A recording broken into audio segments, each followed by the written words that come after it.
ऐसा तो हो नहीं सकता कि आप भगवान राम और लक्ष्मण को ना जानते हो। अगर हाँ तो आप शूर्पणखा के बारे में भी अवश्य जानते होंगे। आर्षि विश्वश्रवा और कैकसी की बेटी और लंका नरेश रावण की बहन थी। उसके नाखून सूप के जैसे थे, इसलिए उसे शूर्पणखा कहा गया। शूर्पणखा का विवाह कालका के बेटे दानवराज विद्युविह्वा के साथ हुआ था। पूरी दुनिया को जीतने निकले रावण ने युद्ध में दानवराज विद्युविह्वा को भी मार डाला था, जिससे शूर्पणखा ने रावण को श्राप दिया था कि मेरे कारण तेरा सर्वनाश हो जाएगा।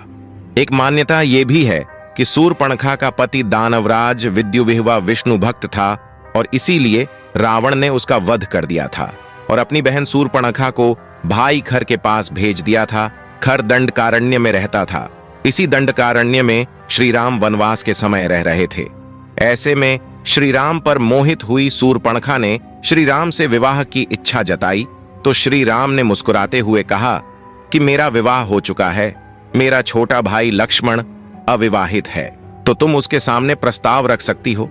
श्री राम की बात मानकर शूर्पणखा ने लक्ष्मण से विवाह के लिए पूछा तो लक्ष्मण ने मना कर दिया और फिर से श्री राम के पास जाने को कहा, जिससे गुस्साई शूर्पणखा ने माता सीता को खाने की चेष्टा की और फिर श्री राम के कहने पर लक्ष्मण ने उसकी नाक और कान काट दिए। कहा जाता है कि शूर्पणखा पिछले जन्म में एक अप्सरा थी जिसका नाम नयनतारा था, जिसे इंद्र ने वज्रा नाम के आर्षि की तपस्या को रोकने के लिए भेजा था। तपस्या भंग होने पर आर्षि ने नयनतारा को राक्षसी होने का श्राप दिया था, लेकिन फिर नयनतारा की क्षमा याचना के बाद आर्षि ने कहा कि तुम्हें प्रभु दर्शन देकर श्राप से मुक्त करेंगे। जब शूर्पणखा के नाक और कान काटे गए तो उसको ज्ञान मिला और उसे पूर्व जन्म याद आ गया। फिर शूर्पणखा ने प्रभु श्री राम की मदद की और प्रभु श्री राम के हाथों ही खर, दूषण, रावण, कुंभकर्ण, मेघनाद को मरवा दिया। कहा जाता है कि इसके बाद शूर्पणखा पुष्कर जी में चली गई और जल में खड़ी होकर भगवान शिव का ध्यान करने लगी।